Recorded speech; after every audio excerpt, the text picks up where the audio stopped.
Olá, pessoal, bem-vindos ao nosso canal do YouTube. Aqui nós vamos tratar das decisões, dos precedentes vinculantes do Supremo Tribunal Federal na área trabalhista. Vamos analisar as decisões do STF em controle difuso e concentrado de constitucionalidade, as decisões do Supremo nas ADIs, nas ADCs, nas ADPFs, nas ADOs, mandados de injunção, recursos extraordinários com repercussão geral reconhecida e teses vinculantes fixadas pelo STF. Tudo isso nós vamos tratar aqui no nosso canal, em vídeos que nós vamos procurar dar conhecimento sobre o que o STF decidiu, explicar quais são os reflexos práticos daquela decisão do Supremo Tribunal Federal para que você possa entender e aplicar aquela decisão do Supremo Tribunal Federal em casos reais, em situações práticas que tornem úteis a utilização dos precedentes vinculantes do STF.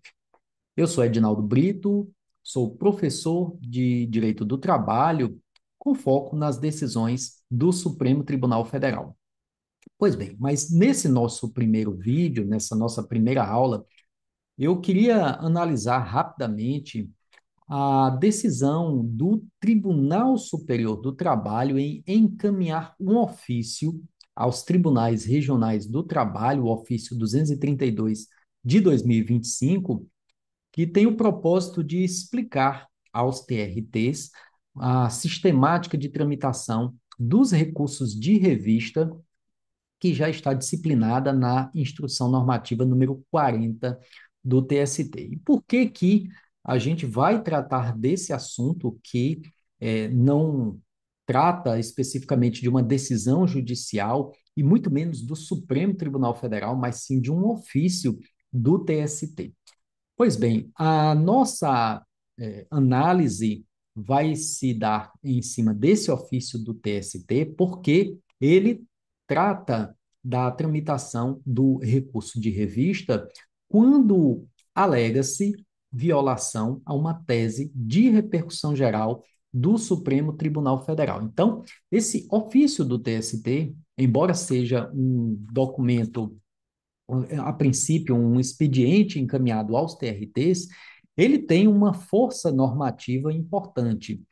Por que que ele tem essa força normativa importante? Embora ele diga que tem o propósito de detalhar, especificar de forma mais compreensível o trâmite do recurso de revista disciplinado na Instrução Normativa número 40 do próprio TST, ele estabelece uma disciplina nova, uma disciplina que não está especificada na Instrução Normativa número 40, porque essa instrução normativa, ela não trata da hipótese de admissibilidade do recurso de revista pela presidência ou vice-presidência do TST, quando se discute ali uma violação a um precedente vinculante do Supremo Tribunal Federal.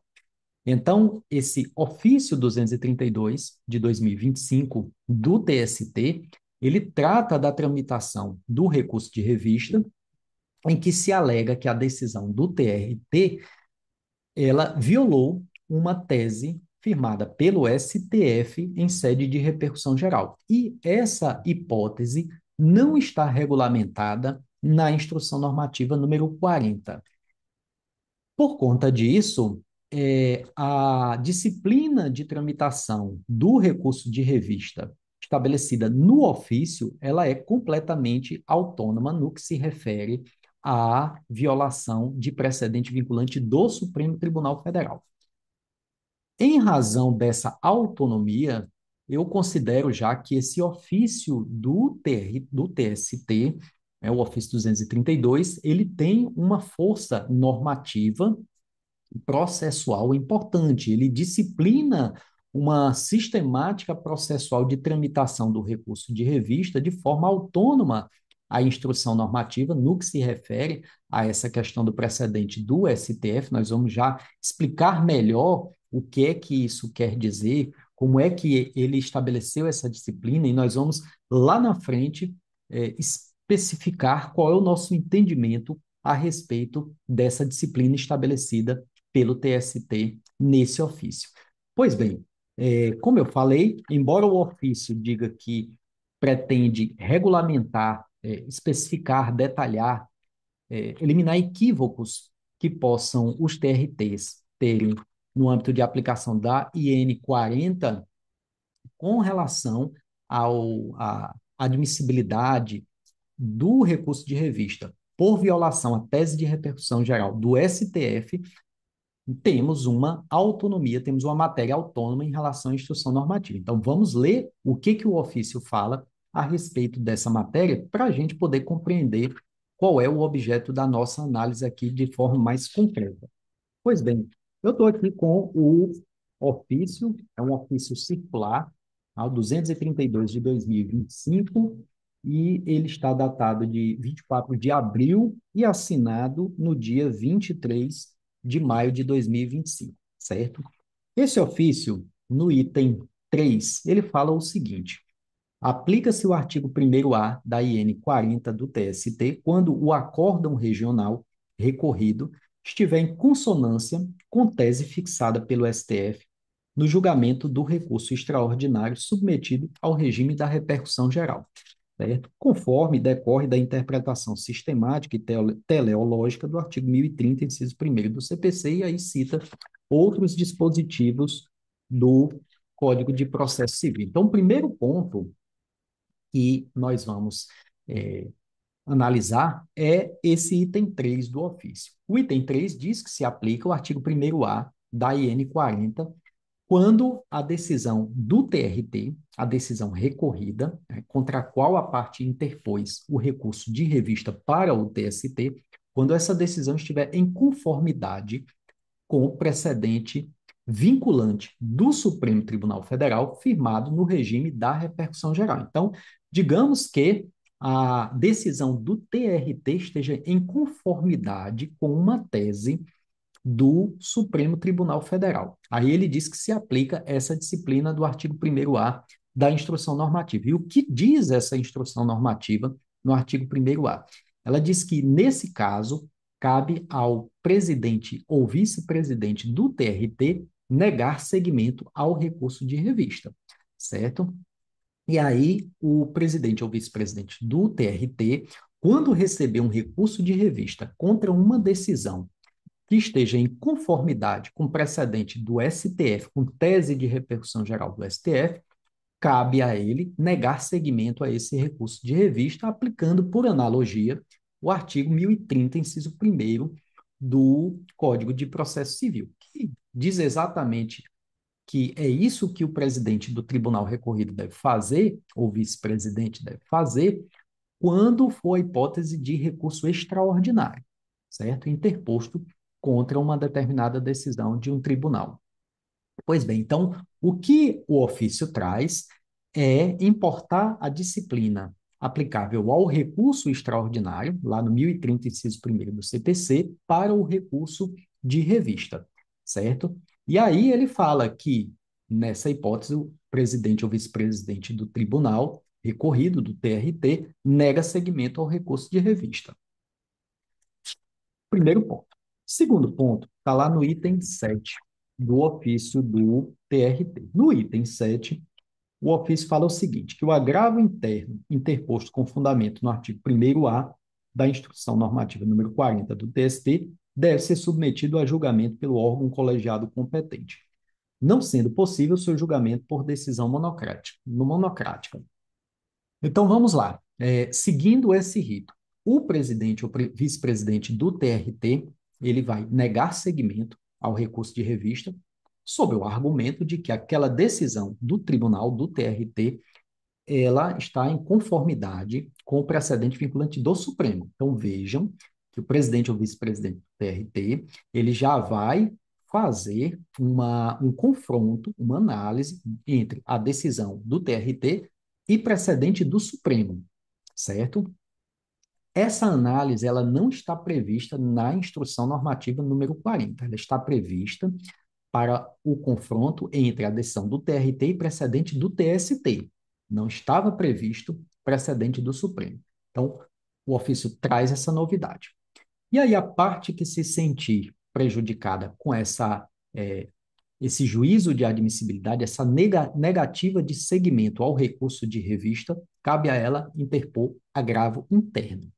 Certo? Esse é o agravo interno previsto no artigo 1021 do Código de Processo Civil.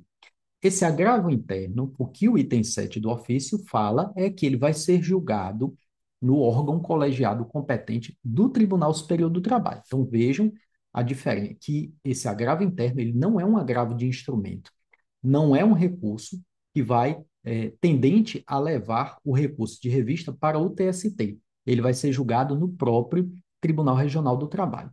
O propósito desse agravo interno pode ser demonstrar um desacerto da decisão do presidente ou vice-presidente do TRT, quando ele concluiu que a decisão recorrida está em conformidade com o precedente vinculante do STF. Então, o agravo interno, ele vai se pautar em uma distinção, ou ele vai se pautar mesmo em algum equívoco do presidente em demonstrar, olha, não está violando o precedente do Supremo, não está em acordo, não está de acordo com o precedente do STF. E essa discussão vai ser travada em agravo interno no órgão colegiado, certo? O que o item 7 fala é que esse agravo não pode ser julgado monocraticamente pelo presidente ou vice-presidente do TRT, ele tem que ser julgado pelo órgão colegiado competente. Indo para o órgão colegiado competente, a questão está quando este órgão colegiado entende da mesma forma que o presidente ou vice-presidente do TRT e mantém a decisão de inadmissibilidade, de negativa de seguimento do recurso de revista. E aí essa revista, ela fica ali trancada no TRT, certo? É, Inclusive, o próprio ofício, ele traz aqui a, a a situação de que essa decisão do órgão colegiado é irrecorrível. Significa dizer que, na hipótese de julgamento do agravo interno pelo órgão colegiado, e quando esse órgão colegiado mantiver a decisão da presidência ou vice-presidência do TRT, essa decisão ela é irrecorrível e não cabe, segundo o ofício encaminhado pelo TST, não cabe outro recurso dessa decisão. Não cabe o recurso de revista e a parte não tem como levar esse debate para o TST. A discussão termina ali naquela instância, certo? Então, o que o ofício do TST trouxe de novidade foi justamente essa situação. Sempre que o tribunal entender, que o presidente ou vice-presidente do TRT entender que a decisão do seu tribunal está em conformidade com a decisão do Supremo, na prática, a parte não vai conseguir acessar mais o Tribunal Superior do Trabalho por meio de um recurso de revista. E a discussão vai acabar no TRT, de modo que o TRT se transformou na última instância ordinária da Justiça do Trabalho, certo? Ou seja, o TRT se transformou em órgão julgador de última instância. E é exatamente aí onde eu faço uma reflexão a respeito de um possível desacerto desse ofício do Tribunal Superior do Trabalho. Então, eu acredito que essa sistemática de tramitação do recurso de revista, impedindo a reapreciação da violação ou não à tese de repercussão geral do Supremo por parte do TST, essa nova sistemática, na medida em que ela impede essa reapreciação, ela não é compatível com a Constituição Federal e também com a jurisprudência do Supremo Tribunal Federal, certo? Nós vamos estar diante de uma situação em que, se a parte acredita que a tese de repercussão geral do Supremo Tribunal Federal foi violada, foi desrespeitada, muito embora o tribunal tenha entendido de forma diferente, essa parte vai ter que interpor recurso extraordinário no próprio TRT. Então, o TRT, como ele se transformou em instância, em última instância da Justiça do Trabalho, nessas hipóteses, ele vai recepcionar o recurso extraordinário da parte. E por que que ele tem que recepcionar esse recurso extraordinário? Vamos supor que a parte queira ajuizar uma reclamação constitucional. Digamos que a parte prejudicada pela decisão do TRT considere que essa decisão ela não está em conformidade com a tese de repercussão geral do Supremo.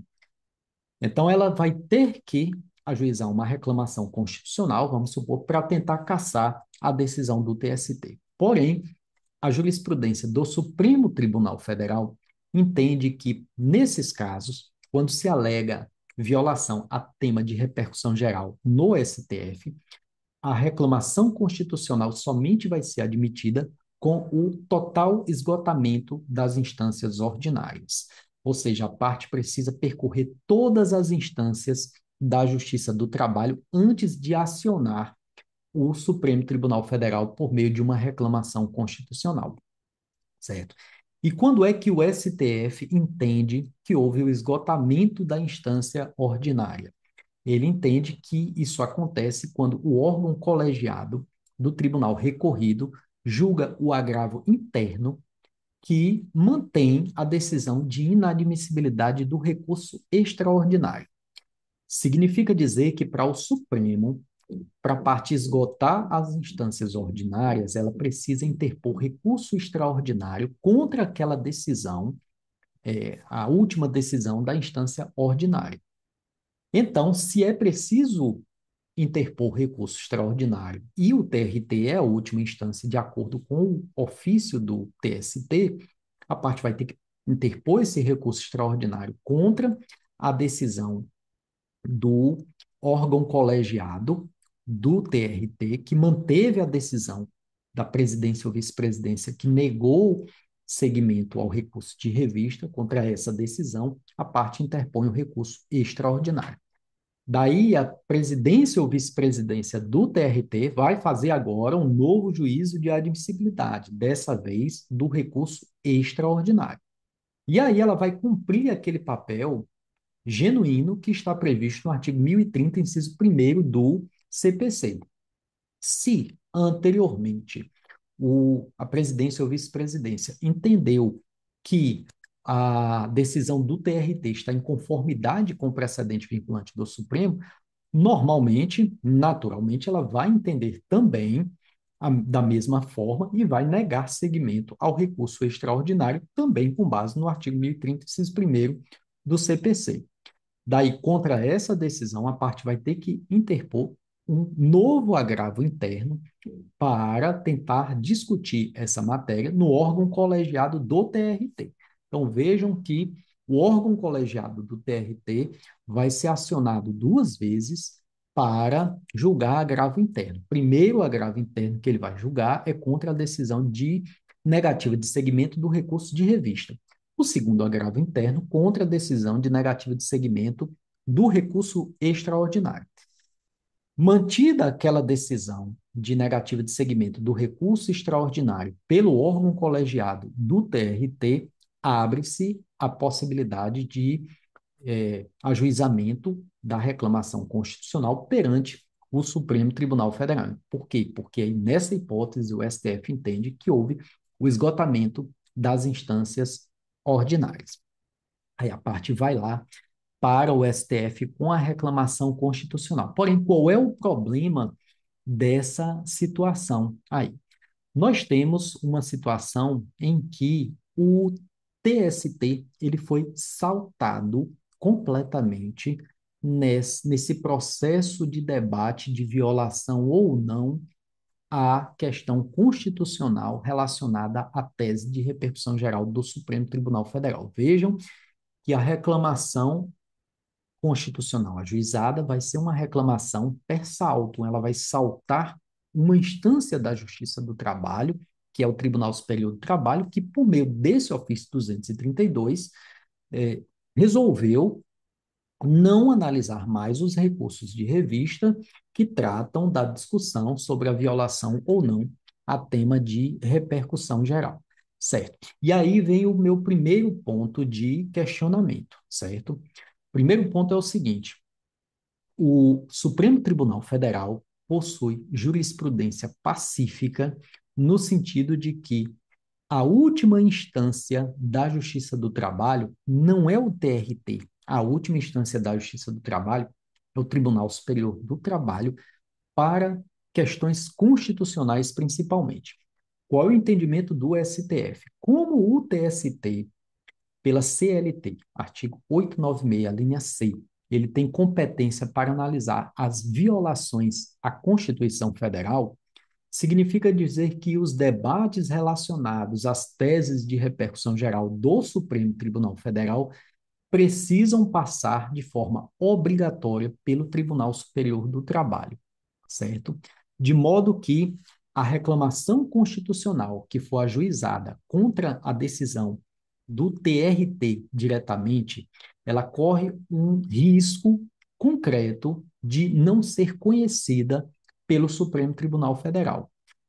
O STF possui jurisprudência de ambas as turmas, da primeira turma e da segunda turma, no sentido de que não cabe reclamação constitucional contra a decisão de Tribunal Regional do Trabalho. Eu trouxe aqui, inclusive,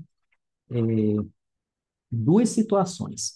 A primeira decisão é uma decisão da primeira turma do STF no julgamento da reclamação do recurso extraordinário com agravo 1.370.036, certo? Essa primeira situação, eu gostaria de destacar aqui o seguinte trecho dessa decisão do Supremo Tribunal Federal, da primeira turma do STF. Vejam o que disse o STF. Em outras palavras, em processos em que se debata temática resolvida pela sistemática da repercussão geral, pelo STF, o TST tem o dever de se manifestar fundamentadamente sobre a aplicação da tese firmada pelo STF. Ressalvado algum impedimento de conhecimento do recurso fundado em seus pressupostos extrínsecos e intrínsecos, desde que não relacionados à sua própria jurisprudência sobre o tema, sob pena de se caracterizar desrespeito à autoridade do STF. Então, o STF entende que o TST tem o dever de se pronunciar sobre o descumprimento ou não de uma tese de repercussão geral do Supremo Tribunal Federal. O outro precedente que eu trago é da segunda turma do STF, na reclamação 67.134, certo? Em que o STF afirma textualmente que na Justiça do Trabalho, na Justiça especializada, o trâmite na Corte Superior é instância necessária para viabilizar o acesso à via recursal extraordinária, de modo que tem o TST o dever de se manifestar fundamentadamente sobre a matéria constitucional dotada de repercussão geral, sob pena de se caracterizar desrespeito à autoridade do STF. Então, nós temos aqui dois casos em que o STF afirmou textualmente que o TST tem o dever de se pronunciar sobre as questões constitucionais debatidas quando se tratar de alegação de violação a tema de repercussão geral do Supremo Tribunal Federal.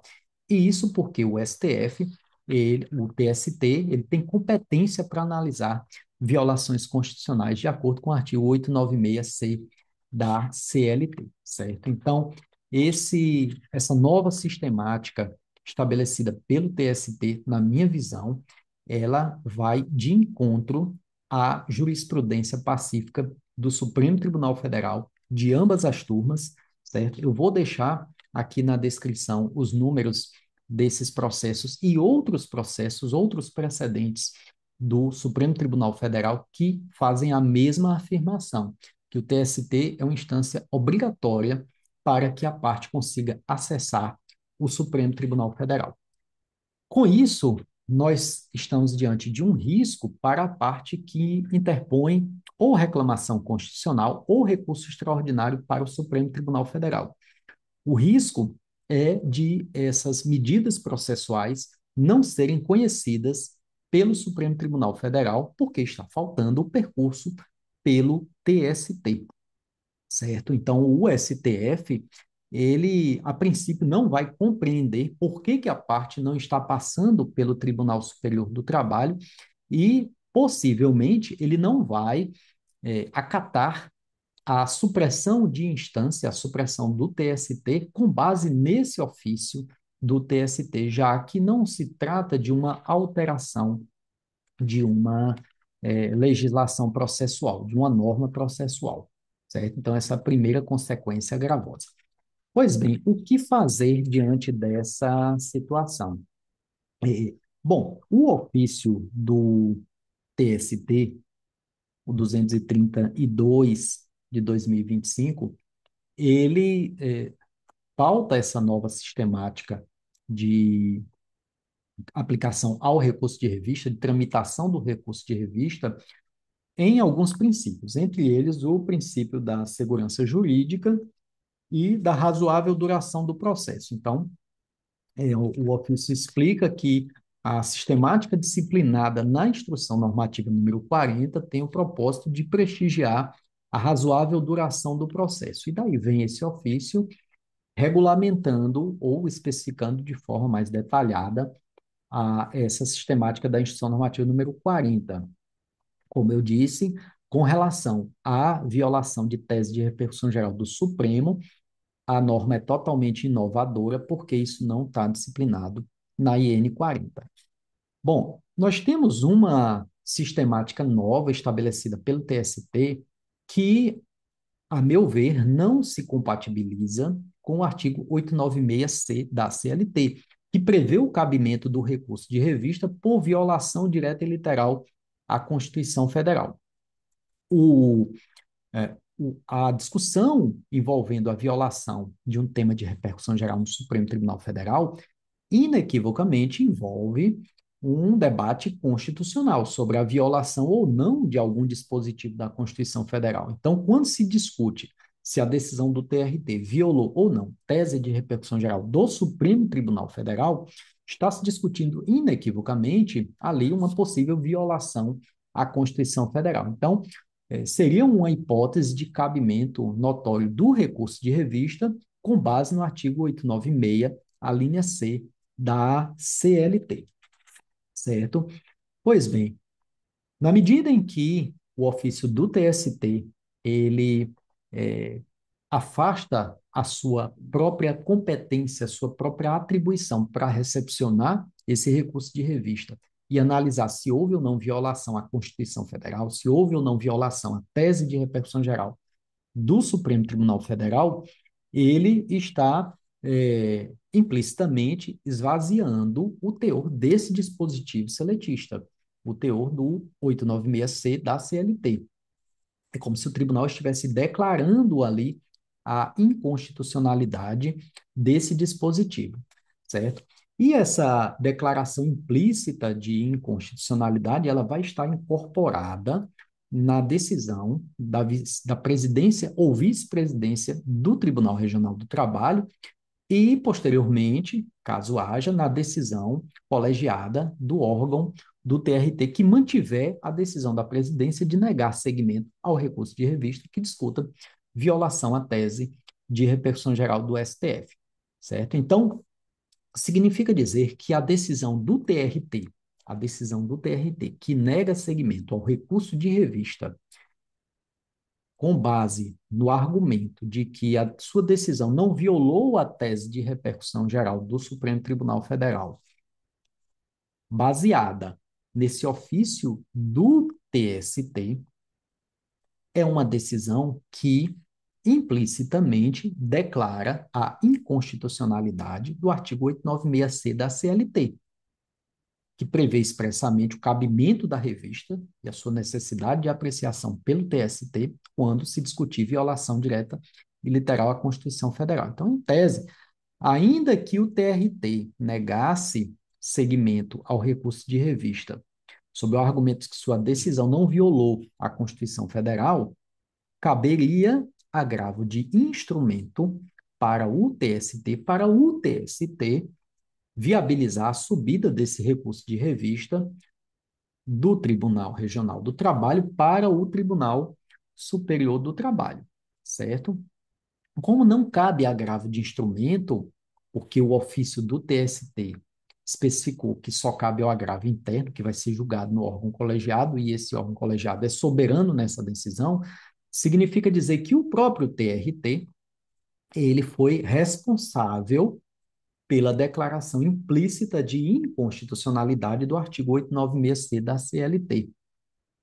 Então, na minha visão, cabe reclamação constitucional ao STF contra a decisão de não admissão do recurso de revista do TRT sob a alegação de violação à súmula vinculante 10, que é aquela súmula que fala que, para declarar a inconstitucionalidade de lei ou ato normativo, o tribunal precisa fazê-lo por meio da sua maioria, da maioria absoluta dos seus membros, com base no artigo 97 da Constituição Federal, certo? Então, eu acredito que é possível desenvolver a argumentação no sentido de que a decisão do TRT, que tranca ali o recurso de revista sob o argumento de que não houve violação à tese do TST, ela não permite o trâmite do recurso de revista, sob a alegação de que a decisão do TRT não violou tese de repercussão geral do Supremo, essa decisão termina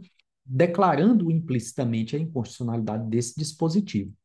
E daí eu chamo a atenção para a fundamentação trazida no próprio ofício do TST, no 232, de que o propósito dessa sistemática é prestigiar a segurança jurídica e a celeridade processual, a razoável duração do processo, que são princípios agasalhados pela nossa Constituição Federal. E por que que isso é importante? Porque toda reclamação constitucional sob a alegação de violação à súmula vinculante 10, ela precisa demonstrar que aquela decisão reclamada, a decisão contra a qual está se ajuizando a reclamação constitucional, ela se pautou em princípios constitucionais, ela se pautou na Constituição Federal. Então, podemos concluir o seguinte, que a decisão do TRT, que não admitiu o recurso de revista, sob a alegação de que a decisão recorrida está de acordo com a tese vinculante do Supremo, com base no ofício do TST, essa decisão está declarando a inconstitucionalidade do artigo 896C da CLT, com base em fundamentos constitucionais, que são a segurança jurídica e a razoável duração do processo. Com isso, é possível discutir no Supremo Tribunal Federal, nessa reclamação, a violação à súmula vinculante 10 e requerer que o STF determine, casse a decisão do TRT e determine que ele dê o trâmite regular ao recurso de revista para o Tribunal Superior do Trabalho, certo? Então, eu vejo aqui essa como sendo uma das soluções possíveis. Claro que a parte pode ajuizar direto a reclamação ou recurso extraordinário, mas, como eu disse, é possível que o Supremo Tribunal Federal não conheça de uma reclamação antes de acionado o TST para debater a violação ou não à tese de repercussão geral. Mas a discussão sobre a violação à súmula vinculante 10, ela é uma discussão que já pode ser aberta no Supremo Tribunal Federal, independentemente do esgotamento das instâncias ordinárias, certo? Então, fica aqui a minha reflexão a respeito dessa sistemática estabelecida pelo Tribunal Superior do Trabalho. Esse debate está só começando e deixa aqui nos comentários a sua opinião sobre essa matéria, a sua reflexão, sua estratégia para conseguir contornar esse óbice criado pelo Tribunal Superior do Trabalho, viabilizar o acesso ao TST para a discussão de um tema tão importante que é o debate sobre a violação ou não a uma tese de repercussão geral. Então, a solução, na minha visão, é o ajuizamento da reclamação constitucional contra a decisão do Tribunal Regional do Trabalho que negar seguimento ao recurso de revista, alegando-se violação, que essa decisão violou a súmula vinculante número 10, porque o TRT está declarando a inconstitucionalidade indiretamente do artigo 896, linha C, da CLT, e argumentando que esse afastamento desse dispositivo se deu com base no princípio em fundamentos constitucionais, o princípio da segurança jurídica e o princípio da razoável duração do processo. É importante a gente relembrar, inclusive, que o STF tem uma jurisprudência pacífica também, de que, quando se discute violação ou não, a tese de repercussão geral, a causa necessariamente oferece transcendência, certo? Então, o STF já entende que nem é possível negar seguimento a recurso de revista por falta de transcendência quando se discute ali tese de repercussão geral do Supremo. Então, o Supremo ele sempre determina que o TST analise os recursos de revista que discutem teses de repercussão geral do STF, quando o TST nega seguimento em razão por reconhecer que não há transcendência. Para o STF, é incompatível o TST entender que não há transcendência quando o próprio STF entendeu que aquela questão oferece repercussão geral. Então, realmente, a transcendência e a repercussão geral estão intimamente ligadas. E aí, nessa hipótese, só reforça o argumento de que, quando se debate violação por parte do TRT a uma tese de repercussão geral do Supremo Tribunal Federal, e só reforça a importância de TST rever essa decisão, mantê-la ou não, mas rever o debate, analisar se há ou não violação à tese do Supremo Tribunal Federal. Tá certo? Então, não se pode, na minha visão, suprimir o papel do TST em dar a última palavra nessa matéria. Existem alguns casos em que entender que a decisão está em conformidade com o precedente do STF pode trazer resultados completamente diferentes entre órgãos jurisdicionais distintos.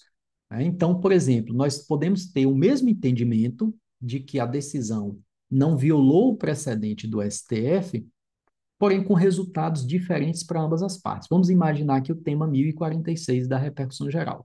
Vamos supor que o TRT anulou uma cláusula de convenção coletiva de trabalho por entender que ela violou direito absolutamente indisponível.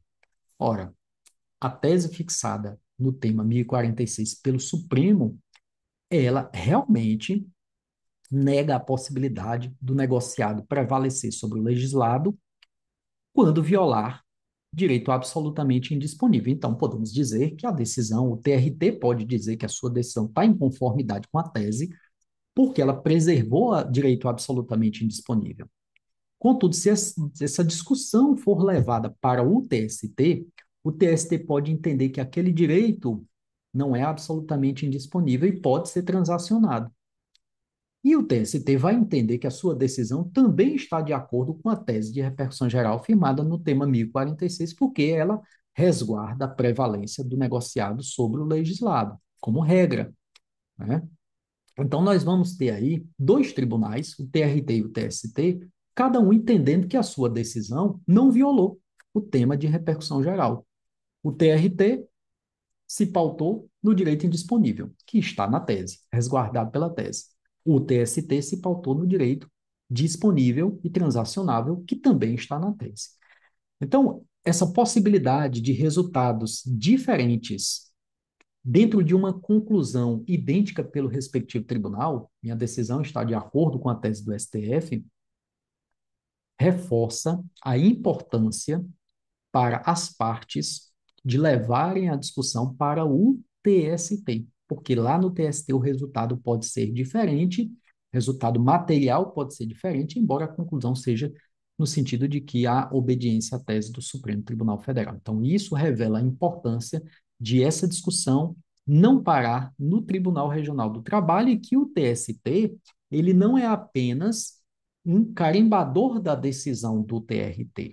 O TST, ele pode dar uma outra leitura para aquela discussão, e isso vai fazer toda a diferença para a parte, certo? Então, nós já temos aí várias vários prejuízos processuais para as partes com essa nova sistemática processual.